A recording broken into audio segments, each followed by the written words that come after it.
What are we making today? We're making flour tortilla.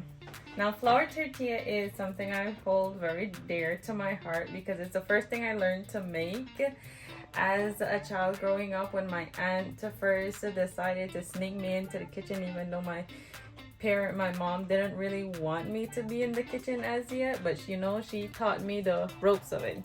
And like with anything that she taught me how to make, it's measure with your heart. You throw some of this in there, you throw some of that in there, you put this, you measure in at the palm of your hand and you put it in there. We call that soul food. So you measure with your heart. So for me, to get it the same way every time, I had to mess around with everything.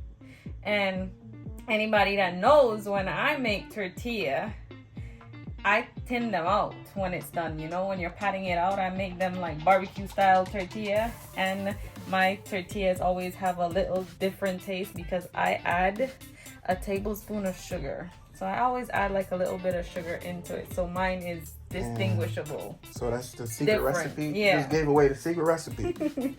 So for this flour tortilla, the way I make, I use 3 cups of flour, 3 teaspoons of baking powder, 1 tablespoon of sugar, half a teaspoon of salt, half a cup of shortening, and 1 1/4 cup of warm water. I also have a little bit of flour just in case I get it too soft. Add your sugar, your baking powder, your salt in first. Do your hand motion like this, and you just mix it around. How come you don't sieve this? The sieving is to incorporate air. This doesn't really, need that. So you can if you want to, but the way I was taught, you don't. Okay. So the flour tortilla was your slippery slope. Yes, it was your gateway into loving the kitchen and being in there ever since. And when I grew up, you never made anything in small amounts. So me having to figure out how to make things in small amounts now has been a road. Because usually when we make stuff, it's 5 pounds, 10 pounds. We have a big family. And you're going to just basically squish in your shortening into the flour. Get it all in there. I press it down on the bottom and make circular motions until it almost looks like fine breadcrumbs, which doesn't take long for me because I learned how to do this. So I learned how to do this years ago. So was this did this just happen to be what she was making, or did you beg her to make this and she was like, well, you need to learn since you want this? This just happened to be what she was making, but my aunt was making stuff every day. My aunt was always in the kitchen. Her hands were always in some type of dough. This just happened to be what she was making that day. And she had me man the stove too. And she was the one that taught me how to flip the tortilla and not get burned. Oh, wow. And how to set the comal at the right temperature so that your tortilla is 1, 2, 3, you're done. She's the one that taught you to put your hand in the fire. Damn, no, I can't say my aunt taught me how to put my hand in the fire. She go come back and beat me in the head. When somebody got a lot of experience doing something, they like to cut corners. And see, this is how it looks. That's how it's supposed to be? Yeah. Yeah, they cut corners, and the way they do it, they know what they're doing, so they don't get hurt. But you watch that, like a little kid watching somebody cook, putting their hands in the flame, and you're like, oh, okay, you're not even getting burned. That's what's up. And then you go do it, and you barbecue crisp, going to the ER. Okay, now I'm adding my water in. This is warm water. And I'm doing that same circular motion. It has to be warm water? I use warm water. You could use cold water, whichever water you want to use, room temperature. I'm just messing about the cold water. Room temperature or warm water. Oh, okay. So for it to come out right. So it's not just because you want to pour warm water on your hand. Yo, I've seen people do it with hot water. That's what I'm saying. Like, People put their hand in the fire. I seen people wash their hand in boiling water on the stove.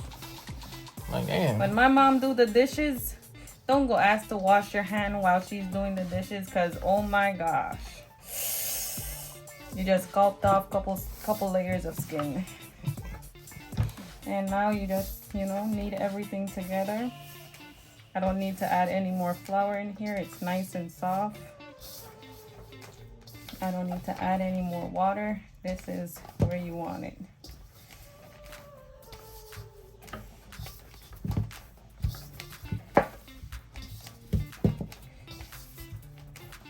How would somebody that's doing this for the first time, how would they know this is where you want it? So, you see how I'm doing it like that? Mm-hmm. It's not pulling up with me. Oh, it's not sticking to your hand? Yeah, that's what I mean. It's not sticking to my hand. Okay. See? And you'll be able to pick it all up. And that means it's what? It's soft or this is nice. It's hydrated. This is nice and hydrated. It means, it's not going to dry out. Now how you know it's because, soft? From how you squish it? Yeah. See? Okay. See? It's nice and soft. Now, if your dough is dry, add some more water. And if it's still dry, add a little bit more water until you get to like this consistency. And when you're going to leave it to set for that 20 minutes, put some oil on top of it, cover it, and cover it really good so that the moisture doesn't escape from it.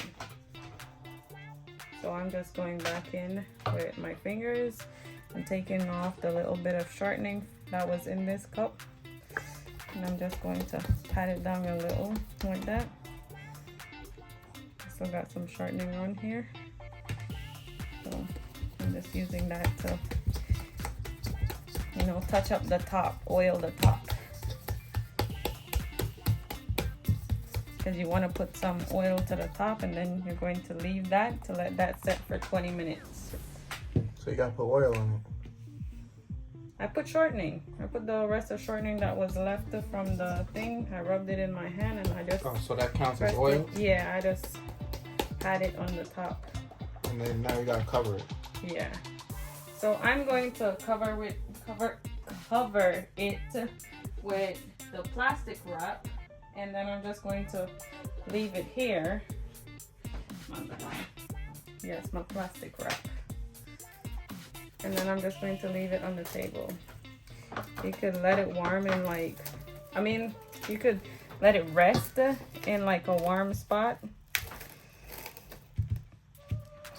But around the table is warm enough for me. So what I usually do is cover it with the kitchen towels, but I have all my kitchen towels right now in use, so I'm just gonna cover it down with the plastic wrap. It's nice and warm. So I unwrap after my 20 minutes and see how it didn't get dry to the top. I'm just going to knead this some more. I'm not going to knead it for very long. I'm just taking one side, pulling it up into the middle, pushing it down, pulling up into the middle, pushing down. That's all.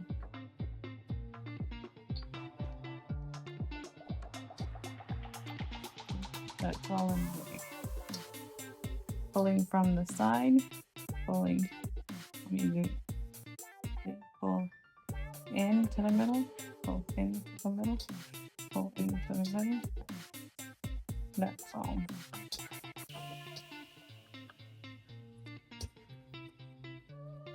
This is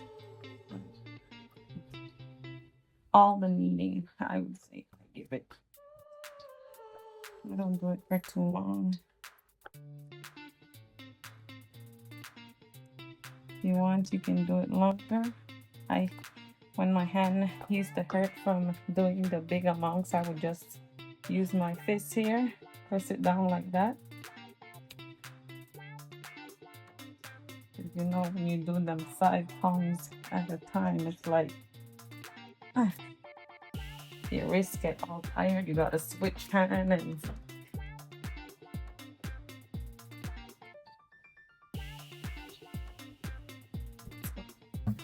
and now I just ball it into the size that I want. I don't like my balls too big, so my dough ball, because that just sounds a little bit weird. And I just roll it like that.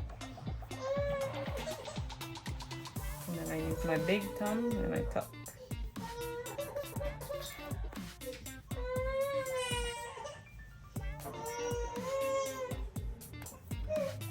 And my daughter's making her presence known. She's like, I'm over here. Somebody come get me. She's fighting sleep. Mm-hmm. Nobody beats the Sandman, so once the sleep coming for you, it's over. Just with your fingers, you tuck. You can do it in the palm, you can do it on the table. I tried to teach my brother this once, and he was like, okay, so you take a piece and you just, he's like, you look all right? I'm like, oh my God. He's like, that's all you want to do, right? Get it in a ball? I'm like, no. And then he's like, I got you. And then he did it right. I'm like, you better have gotten it right, because I showed you so many different times. He's like, I'm just messing with you.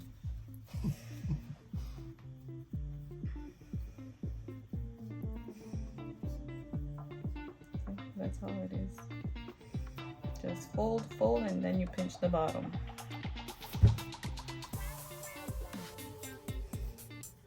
You can make bigger balls. This is the size ball that I like. The bigger it is, the bigger it comes out, right? When you flatten it. When you flatten it, that all depends on how flat you flatten it. This is the size that I use, and I flatten it. So I get like what? A nice size tortilla in the end. Now if I'm making it for certain family members, they want to be able to cut it open and put stuff inside and all of that. So you got to make it a bit, pat it out less than. I still make the balls the same size.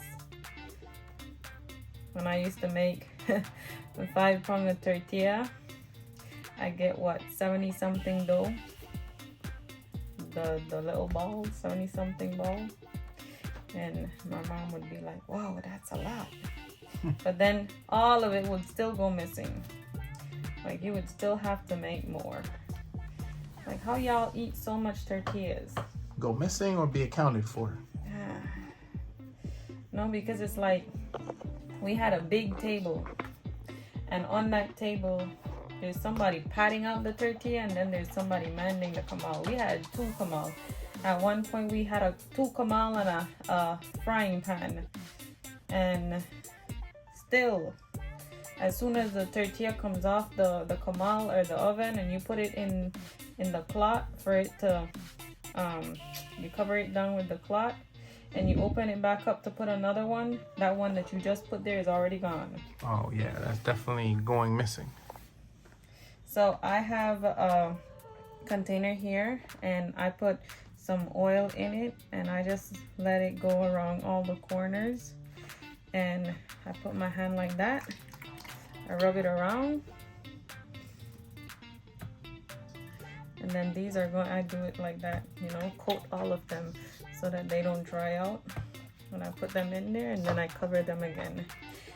And that's going to be another 20 minutes, however long you want to leave it. Sometimes I would just make this, put it in the fridge, and tomorrow, that's when it get used. It's whenever you want to use it, you know. I've left the tortilla doughs in the refrigerator for a week, 2 days, and it's still good.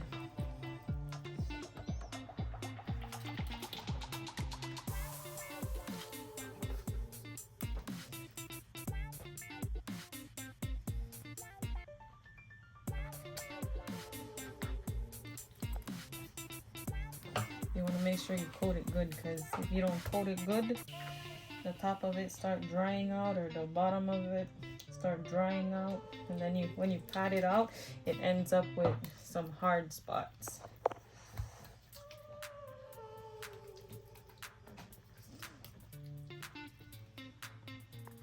Sounds like sleep one. Sleep always wins. Because I don't hear her anymore. The Sandman got her.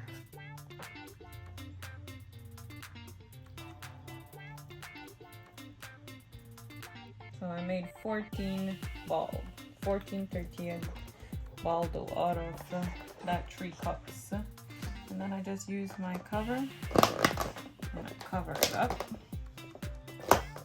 And that's gonna sit there until I'm ready to make it, or at least 20 minutes after.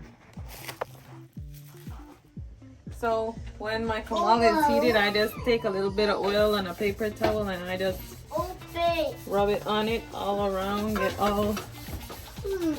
it all in. You know, and I put it on medium heat.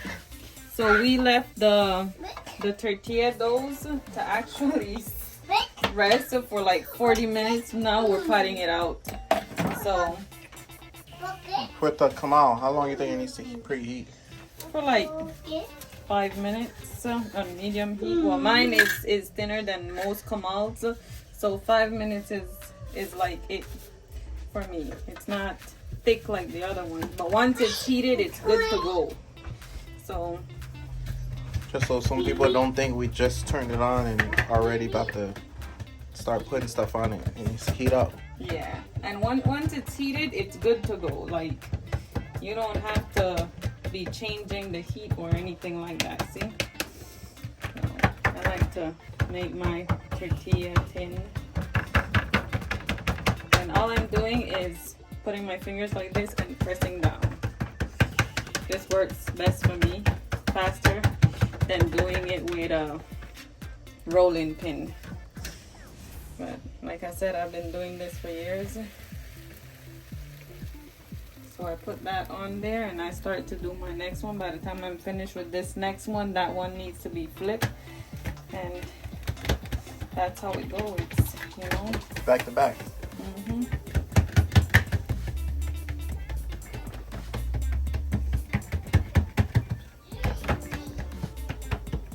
Yeah, you can see it's already Rolling up like it's ready to turn. yeah. And you don't want it to cook for too long either. Tortillas don't need to be cooked for too long. The longer they cook, the more moisture they lose, and they get hard that way. When they overcook, they get hard. And that's why when it's done cooking, I'm going to put it inside a dish rag, a clean dish rag, and then I'm gonna cover it down with a metal pan. And that's going to ensure that the moisture from the tortilla it stays with the tortilla then, basically. So this is done. See, it's brown on this side. Mm-hmm. It's also brown on this side. You can see the little brown spots. Yep. I don't let it cook any longer than that, because I find that it gets hard when it cooks longer than that. It gets like you can't eat it the next day without having to warm it up. And I like my tortilla, I could eat it the next day and not needing to warm it up.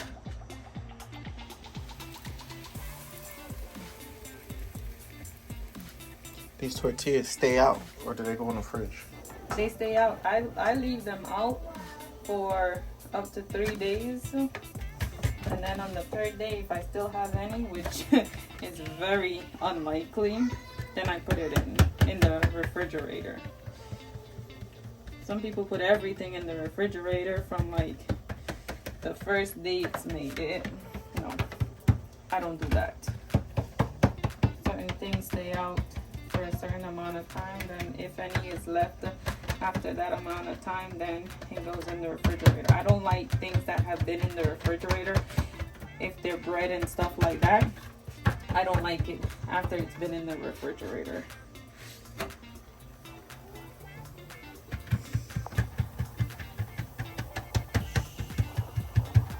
I don't have a big countertop, so you see, I make it work. I use this little aluminum thing to pat it out. This is actually a serving tray, and I just pat it out right there.